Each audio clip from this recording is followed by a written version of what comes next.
उनके भी हैं। अब ये रूह जो है, जिसे रूह कहते हैं, ये एक जिस्म में जब दाखिल होती है तो निकलने के बाद फिर वो दूसरे जिस्म में दाखिल नहीं हो सकती। रूह का हाल ये है, ये जो लोगों का, कुछ लोगों का अकीदा है ना कि जन्म जन्म में आदमी, यानी कि रूह जिस्म बदलता रहेगा और रूह वही होगी, ऐसा नहीं है। तो अल्लाह के यहां जब एक रूह लौट कर चली जाती है तो दोबारा फिर उसको किसी और जिस्म में दाखिल नहीं किया जाता, बल्कि वो अल्लाह के पास पहुंच जाती है। अब ये जो लोगों का अकीदा है ना कि जो एक्सीडेंट से मर रहे और जो फांसी लेकर मरे उसकी रूह भटकती रहती है, ऐसा इस्लामी कोई नजरिया नहीं है। सब की रूहें अल्लाह की तरफ कब्ज की जाती है, वो वापस लौटती है। ये जो अगर आप कभी देखते हैं तो ये नापाक और शरीर जिन्नात तुम्हारे अकायद को मुतजलजल और मुजब्जब करने के लिए ऐसी शक्लों में आते हैं जिसकी वजह से आपका अकीदा कमजोर हो या आप गुमराही की तरफ जाएं, इस तरह की वो शरारत करते हैं। लेकिन कोई भी बंदा मरने के बाद उसकी रूह अल्लाह की यहाँ जब वो वापस जाती है, हां अगर अल्लाह उसको इजाजत दे। अच्छा, ये जो इजाजत होती है ना, ये मोमिनों की रूहों को होती है कि वो जहां चाहे जाएं अल्लाह के इज्न से। इसीलिए अभी थोड़ी देर पहले जो महफिल थी मैंने बताया कि मोमिनों की रूहें मखसूस मौके पे, जैसे जुमेरात है, जुमा है, पीर है, शब बरात है, और मौके पर वो रूहें अपने घरों को आती है अल्लाह के इज्न से। इस पर इमाम अहले सुन्नत का पूरा रिसाला मौजूद है। शरहुस सुदूर में इमाम जलालुद्दीन सुयूती ने भी लिखा है कि वो रूहें आती है। और अच्छा, रूहें जो है उसके आल औलाद क्या कर रही है इससे भी वो वाकिफ होते हैं। इसी तरह जब हम किसी की कब्र पर जाते हैं तो रूह मसरूर होती है। जितनी देर तक हम बैठते हैं उनको अच्छा लगता है, कब्रों के पास हम जितनी देर तक बैठते हैं उन्हें अच्छा लगता है, उनको सुकून मिलता है। अगर कोई चहीता, कोई प्यारा आता है तो वो उससे खुश भी होते हैं। ये रूह का मामला है। तो रूह ना जिस्मों में कन्वर्ट होती है, ना तब्दील होती है, ना एक दूसरे के जिस्म में दाखिल होती है। ऐसा नहीं है कि कोई दुनिया में अच्छा अमल करेगा तो अच्छा अमल करने के बाद अब वो अगले जन्म में बादशाह बन के आएगा, ऐसा कुछ नहीं है। बुरा अमल करेगा तो कुत्ता खिंजीर बन के आएगा, ऐसा कुछ नहीं है। अच्छा अमल करेगा तो अल्लाह के यहाँ वो नेकी और अज्र पाएगा, बुरा अमल करेगा तो उसको अजाब मिलेगा। ये रूह के बारे में आप समझ गए। अब उसके बाद इसी रूह की जुदाई को मौत कहते हैं। मरता इंसान का जिस्म है, रूह नहीं मरती। ठीक, अब रूह के निकलने का वक्त जब आता है उसी को मौत कहते हैं। और मौत के बारे में यह है कि अल्लाह के रसूल अलैहिस्सलाम फरमाते हैं कि मौत के कुछ कासिद होते हैं। मौत क्या है? ये मलकुल मौत, मौत का एक फरिश्ता है, हजरत इज़राइल अलैहिस्सलाम। इनकी ड्यूटी है रूह का कब्ज करना, रूह को निकालना। इनको ये ड्यूटी क्यों सौंपी गई? जब अल्लाह ने आदम अलैहिस्सलाम को पैदा करना चाहा तो अल्लाह तबारक व तआला ने वो जमीन से मिट्टी लेने के लिए हजरत जिब्रील को भेजा। जिब्रील अलैहिस्सलाम मिट्टी लेने के लिए आए तो जमीन रोने लगी कि आप ये मिट्टी ना ले जाएं, क्योंकि अगर इससे आदम बनते हैं तो अब आदम की औलाद होगी, उसमें कुछ नेक होंगे, कुछ बद होंगे, तो होगा ये कि कुछ जन्नत में जाएंगे, कुछ जहन्नम में जाएंगे। तो मुझे ये मंजूर नहीं है कि मेरा कुछ हिस्सा जन्नत में जाए और मेरा कुछ हिस्सा जहन्नम में जाए। जब जमीन गिड़गिड़ाने लगी, गिरिया करने लगी, तो हजरत जिब्रील को तरस आ गया और वो वापस आ गए। अल्लाह ने कहा लाए मिट्टी का, मौला वो तो बहुत गिड़गिड़ा रही थी, मुझे तरस आया इसलिए मैं वापस आया। अल्लाह ने फरमाया ठीक है। फिर अल्लाह ताला ने हजरत मिकाइल को भेजा, वो मिट्टी लेने आए, जमीन ने वैसे उससे ज्यादा गिड़गिड़ाया, उनको भी तरस आया, वो वापस हो गए। फिर उसके बाद इसराफील को भेजा, वो आए, फिर जमीन ने बहुत गिड़गिड़ाया, वो वापस हो गए। फिर अल्लाह ने हजरत इज़राइल, जिनको मलकुल मौत कहते हैं, तमाम फरिश्तों में ये चार फरिश्ते अफजल है। जिब्रील अलैहिस्सलाम सैयदुल मलाइका, मिकाइल अलैहिस्सलाम, इसराफील अलैहिस्सलाम, इज़राइल अलैहिस्सलाम, इनको रुसुल मलाइका कहते हैं। बहुत अफजल हैं ये लोग, अल्लाह ने इनके मर्तबे बुलंद किए हैं। उनमें से एक फरिश्ता है इज़राइल अलैहिस्सलाम। ये भी फरिश्ते हैं, इनको मलकुल मौत कहते हैं। मलक का मतलब होता है फरिश्ता और मौत का मतलब मौत, कि मौत का फरिश्ता ये। इनको जब अल्लाह ने भेजा कि आप जाओ और जमीन से मिट्टी लाओ, तो जब ये जमीन पर आए तो तीनों के पास तो हर मर्तबा गिड़गिड़ाना ज्यादा हुआ। तो ये इन्होंने कहा कि मैं अल्लाह के हुक्म से आया हूं, मैं तुझ पे कोई तरस नहीं करूंगा, मैं तो उठा के ले जाऊंगा, मैं तुझ पे तरस करने वाला नहीं। और आप उठा कर ले गए, यानी कि ये अल्लाह की हिकमत थी कि उनको तरस नहीं आया जमीन पर उसके गिड़गिड़ाने पर। इस वजह से अल्लाह ने फरमाया जब जुदा तुमने किया है तो मिलाने का काम भी तुम्हारा ही होगा। तो यानी कि जब मिट्टी तुमने लाई है तब रूह निकालने का काम भी तुम्हारे जिम्मे पे होगा। अब ये बात हमें समझ में आती है कि जिब्रील जब जमीन के गिड़गिड़ाने पे तरस आ गया, तो अगर रूह निकालने के लिए, सिर्फ समझने समझाने के रूह निकालने के लिए गए, अम्मा रोते बैठी थी, तो जब जमीन पे तरस आ गया तो अम्मा पे भी तरस आ गया। लेकिन अल्लाह ने ये जिम्मेदारी उनको दी कि जिसको तरस नहीं करना वो हजरत मलकुल मौत है। और ये भी सुन लें, सबको मौत आएगी, सबको मौत आएगी, आखिरी में, सबसे आखिरी में मौत को भी मौत आएगी। और ये भी सुन लें, आगे हो सकता फिर आए बात, लेकिन याद आ गई तो अर्ज करूं, पूरी कायनात को मरते वक्त जितनी तकलीफ होती है, तवज्जो करें, पूरी कायनात को मरते वक्त जितनी तकलीफ होती है, उन सब के बराबर अगर किसी को मरते वक्त तकलीफ होगी तो वो मौत को मरते वक्त तकलीफ। यानी आप समझ ले कि मौत भी मौत की तकलीफ से महफूज नहीं है। और आगे आएगा, अगर आपका ज़ौक़ सलामत रहा, जितना आप सीखना चाहेंगे तो उतना हमारी कोशिश होगी कि उतनी डीप में आपको ये सफर कराएं। तो कहीं आपका दिल ऐसा चाहेगा कि मौत कोई बुरी चीज नहीं है, सिर्फ मालूमात नहीं होने की वजह से हम डरते हैं, तो ये मलकुल मौत हजरत इज़राइल अलैहिस्सलाम, इनकी जिम्मेदारी है। अब ये जो मौत है इसके कुछ कासिद हैं, जैसे बीमारी का आना, जब जब हम बीमार पड़ते हैं ये मौत का कासिद है, ये हमें याद दिलाता है कि मौत आने वाली, बीमारी मौत का कासिद है।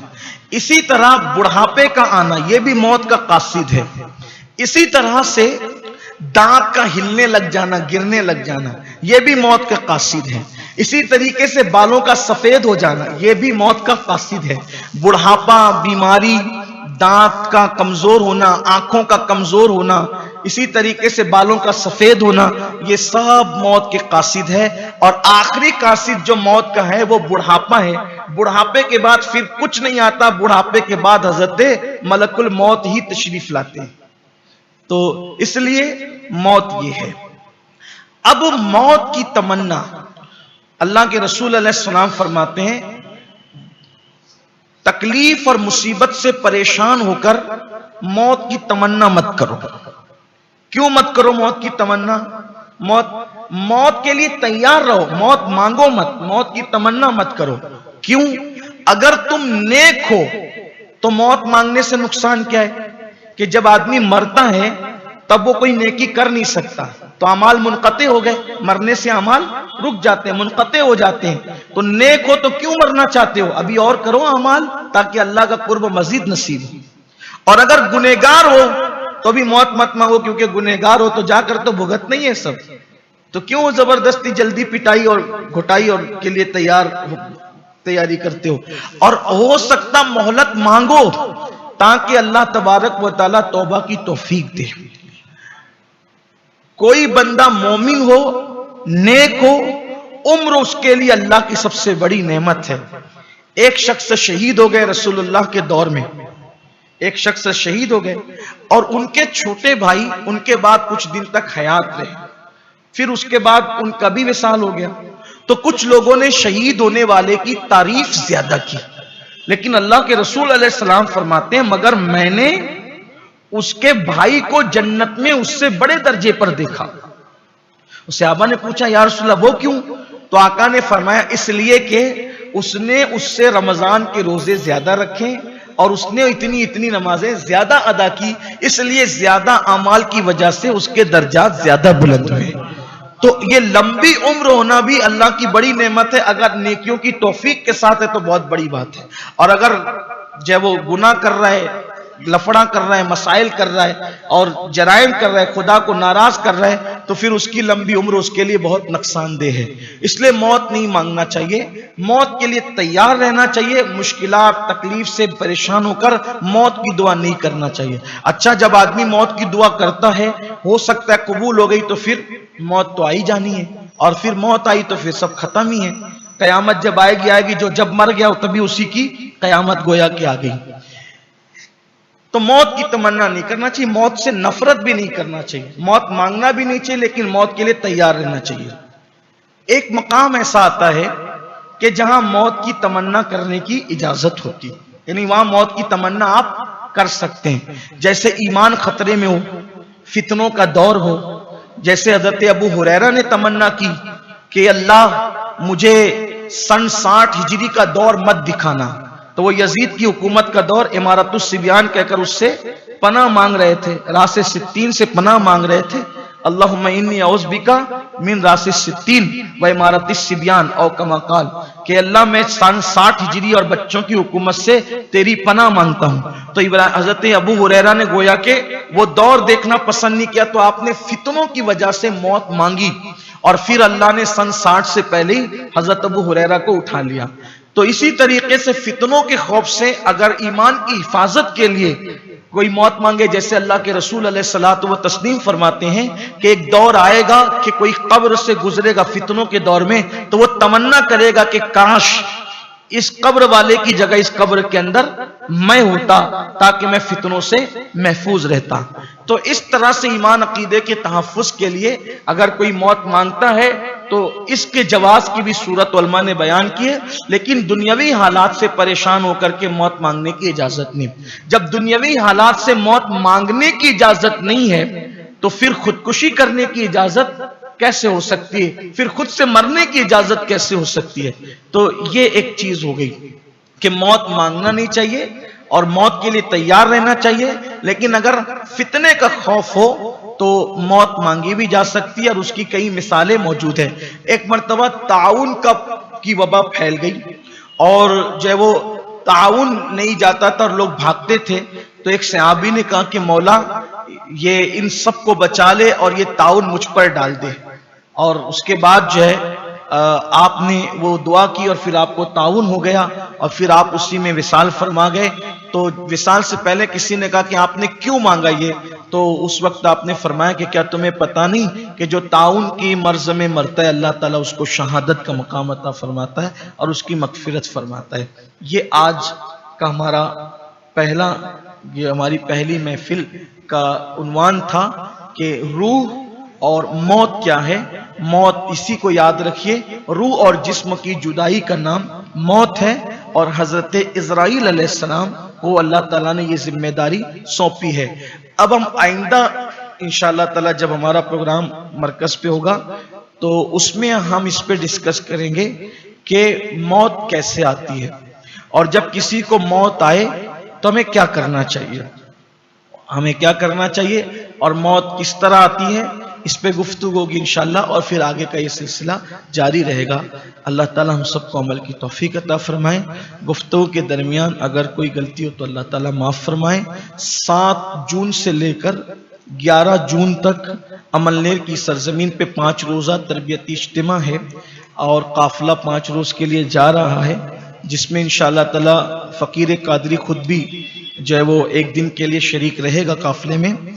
आपसे गुजारिश है कि जो लोग जाना चाहते हैं तो वो तमाम हजरात मुबल्लिगीन के पास अपने नाम दर्ज कराएं और बड़ी तादाद में शरीक हों। कम से कम अपनी नमाज दुरुस्त कर लीजिए, अपना वुजू दुरुस्त कर लीजिए, अपना गुस्ल दुरुस्त कर लीजिए। आजकल तो लोगों का वुजू भी सही नहीं है, गुस्ल भी सही नहीं है, नमाज भी सही नहीं है, इसलिए आपसे मेरी गुजारिश है कि आप इसका ख्याल फरमाएं। जैसा कि हमारा हर हफ्ते का ये मामूल बन गया है कि इज्तिमा के इख्तिताम पर एक सवाल किया जाता है, और माशाअल्लाह मुझे खुशी है कि जो लोग इसमें हिस्सा ले रहे हैं, अब तादाद बढ़ रही है, आपका शौक भी बढ़ रहा है, जवाब भी आप अच्छे से दे रहे हैं। पिछले हफ्ते सवाल हुआ था अमीनुल उम्मा, अमीन उम्मत किस सहाबी को कहा जाता है, तो उसका जवाब है सहाबी रसूल हजरत सैयदना अबू उबैदा इब्न जर्राह को कहा जाता है अमीनुल उम्मा। मेरे आका ने उनको अमीन उम्मत का खिताब अता फरमाया। और अब आइंदा हफ्ते का जो सवाल है वो ये है कि हवारी रसूल किस सहाबी को कहते हैं। चूंकि अब ये सीरीज चली हुई है सहाबा के हवाले से सवालात की, तो आपकी मालूमात में आ गया अमीनुल उम्मा किसको कहते हैं, हजरत अबू उबैदा इब्नुल जर्राह को कहते हैं। और ये अशरे मुबश्शरा उन 10 सहाबा में से एक हैं जिनको मेरे आका ने दुनिया में जन्नत की बशारत दी थी। आका ने एक दिन बुलाया अपने सहाबा को और फरमाया कि अबू बकर फिल जन्ना, उमर फिल जन्ना, उस्मान फिल जन्ना, अली फिल जन्ना, साद फिल जन्ना, सईद फिल जन्ना, अबू उबैदा फिल जन्ना। आका अलैहिस्सलातु व तस्लीम ने इन सबको जो है वो जन्नत की बशारत अता फरमाई।